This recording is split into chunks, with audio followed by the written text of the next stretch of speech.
한국의 휴대폰 시장을 바라보는 시각.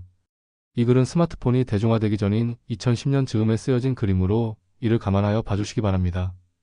흔히들 한국의 5대 산업 또는 5대 수출 효자 종목이라고 해서 자동차와 철강, 조선과 반도체, 휴대폰을 이야기합니다. 중후장대 산업에 대한 투자가 결실을 맺었다고도 볼 수 있는데 그중 세계적으로 뜨거운 경쟁을 펼치면서도 꿋꿋이 경쟁력을 키워가는 한국의 휴대폰에 대해서 생각해볼까 합니다. 사실 기술적인 분야야 전공 부문이 아니기 때문에 자세한 설명을 할 수는 없지만 그 계통에서 일을 해본 경험을 바탕으로 한국 휴대폰의 문제점과 더 나아갈 길을 얘기해보겠습니다. 휴대폰이라고 하면 우선 피처폰과 스마트폰으로 나눌 수 있는데 피처폰이라고 하면 기존의 제조업자가 제공하는 기능을 사용함에 비해 자신이 원하는 기능을 휴대폰에 탑재시켜 사용할 수 있다는 것이 스마트폰의 최대 장점이라고 할 수 있을 것입니다. 다시 말하면 전화기의 기본적인 기능에다 카메라나 동영상, 음악 파일과 같은 멀티미디어를 추가시켜 온 것이 피처폰이라면 처음부터 휴대폰에 운영체계를 장착하고 소비자가 원하는 기능과 서비스를 스스로 추가시켜 사용할 수 있는 휴대용 컴퓨터와 같은 기능을 가지고 있는 것이 스마트폰인데 전통적으로 한국의 경우는 피처폰이 대세이고 이것을 위주로 시장이 성장해 왔음에 반하여 미국이나 유럽은 물론 중국과 일본까지도 스마트폰이 시장을 잠식하고 있는 바 여기서 오는 괴리감이 향후 한국 휴대폰이 감수하게 될 문제점으로 다가올 수 있다는 것입니다. 실제로 한국의 경우는 스마트폰의 시장 점유율이 채 1%도 되지 않는데 반하여 외국은 20% 이상을 차지하고 있는데 이로 인하여 국내에 삼성이나 LG와 같은 세계적인 명성을 가진 휴대폰 제조업체가 있음에도 불구하고 스마트폰에서의 시장 점유율은 그리 높지 않다는 것입니다. 스마트폰의 대표적인 제품은 애플사가 내놓은 아이폰인데 비록 삼성과 LG에서 이에 대응하기 위하여 신규 모델을 내놓고는 있지만 이것들이 모두 피처폰이라는 것이 문제입니다. 두 가지가 뭐가 그리 큰 차이가 있어서 문제라고 할 수도 있겠지만 실질적으로 휴대폰 시장에서 아이폰의 위상은 엄청난 것이어서 스마트폰의 출현으로 인하여 시장의 모습이 기업 위주의 시장에서 소비자 위주의 시장으로 그 축이 이동했다는 점과 아울러 소극적인 소비자에서 적극적인 소비자로 변화하는 시발점이 되었다는 사실입니다. 물론 지금의 피처폰도 인터넷에 접속하여 불편 없이 사용할 수 있지 않냐고 할 수도 있지만 여기서 다시 문제가 되는 것은 데이터 사용에 따른 통신 요금에 관한 것입니다.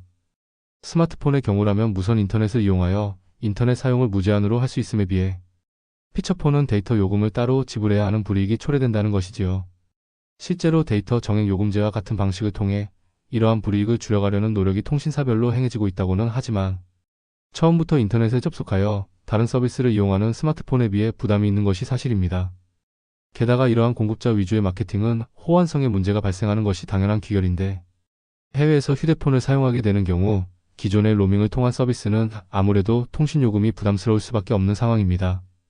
인터넷이 대세를 구가하는 시대에 휴대폰 역시 소형 컴퓨터의 역할을 수행하여야 하는데 스마트폰이 세계 어디에서든지 무선 인터넷에 접속만 가능하다면 컴퓨터와 연결하여 원하는 기능을 사용할 수 있음에 반하여 한국에서 시장을 잠식하고 있는 피처폰으로는 그러한 역할을 수행하는 데에 있어 근본적인 한계를 가지고 있다는 의미이고 이러한 문제점은 향후 글로벌 시장 대응 전략에 있어 한국 기업들에게 불리하게 작용될 것이 틀림없다는 것입니다.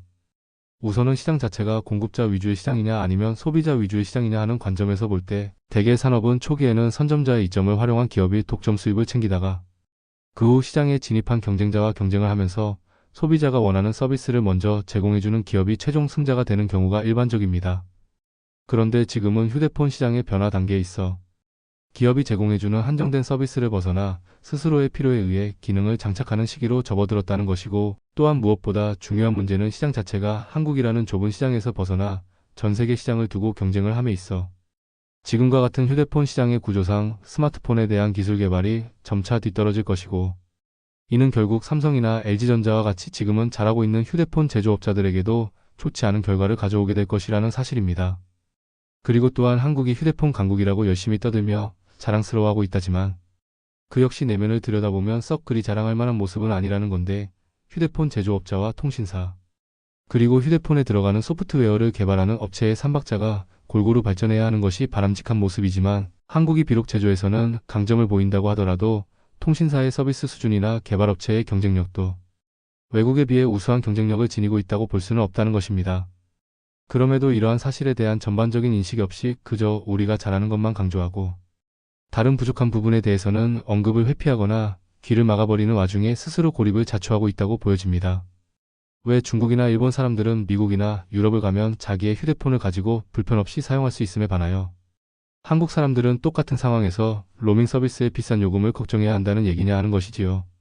과거 비디오 기기 시장에서 베타 방식과 VHS 방식이 서로 경쟁하던 상황에서 비록 베타 방식이 기술적으로 더 우월했을지는 몰라도 시장의 선점을 빼앗긴 이유로 인해 소니가 크게 타격을 받았던 이라는 유명한 사실입니다. 비록 해외의 스마트폰이 집중적으로 한국 시장을 공략함으로 인해 발생하게 될 한국 기업의 경쟁력 약화를 걱정하지 않는 것은 아니지만 지금의 시장은 이미 흐름이 바뀌었거나 적어도 양자 간의 조화로운 공존을 이루어가야 상황으로 보입니다. 한국의 휴대폰 시장이 세계 시장에 비추어 본다면 큰 시장도 아닐 것이고 보다 더 큰 시장을 무대로 경쟁을 해야 한다는 점을 감안할 때 이러한 장기적인 전략이 필요하다는 생각입니다. 물론 제조업뿐만이 아니라 통신업계나 소프트웨어 개발업계의 발전도 함께해야 하겠지요. 또 다른 예를 들면 서두의 일반인들의 생활에서 경제가 차지하는 비중이 60에서 70%임에 비하여 정치는 30에서 40% 정도로 덜 중요함에도 불구하고 정치가 경제를 좌지우지한다고 했는데 세계 자동차 업계를 주름잡던 GM이 1996년도에 EV1이라는 전기 자동차를 만들고 나서 스스로 거두어들인 적이 있습니다. 겉으로는 차세대의 자동차는 수소연료 자동차가 될 것이라는 이유를 가져다 붙였지만 그 역시 새빨간 거짓말에 지나지 않습니다. 실제로는 석유 회사들의 이권을 둘러싼 로비가 작용했기 때문이었지요. 썩은 정치가 세상을 어떻게 망가뜨리는지에 대한 좋은 사례가 될 것입니다. 중요한 것은 시장을 보는 눈과 그 시각이 단기간에 그치는 마케팅 근시안의 한계를 벗어나야 한다는 사실입니다. 잘하는 것만 침소봉대해서 우리나라 좋은 나라라고만 외쳐댈 것이 아니라 지금 국민들은 수준이 높아져서 그런 프로파간다에 잘 안 넘어갑니다. 명확하고 냉철한 현실인식과 이를 통한 장기적인 발전 전략이 이루어져야 할 것입니다.